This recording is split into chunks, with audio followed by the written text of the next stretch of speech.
গতকাল সাউথ আফ্রিকাকে দেওয়া ৩৪৬ রানের টার্গেটে দুর্দান্ত একটি জয় পায় ইংল্যান্ড। ২৮৭ রানের মধ্যেই সাউথ আফ্রিকার সবগুলো উইকেট তারা উঠিয়ে নেয়। তবে এই জয়টা না যতটা আলোড়ন সৃষ্টি করেছে তার থেকে বেশি আলোড়ন সৃষ্টি করেছে এই ম্যাচেরই মঈন আলীর একটি শট। রিভার্স সুইপের মতোই এক হাতে শট খেলার চেষ্টা করেছেন মঈন আলী।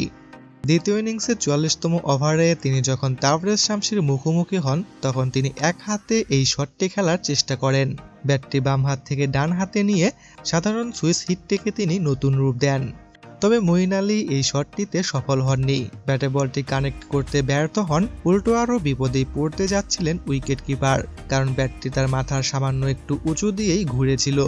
মঈন আলীর এই শটটি তার ইনিংসে নেতিবাচক কোনো প্রভাব ফেলেনি, কারণ তিনি এর পরের বলেই বিশাল একটি ছক্কা হাঁকান। তাছাড়া এদিন ২৩ বলে ৪১ রানের ঝড়ো ব্যাটিংও করেন তিনি।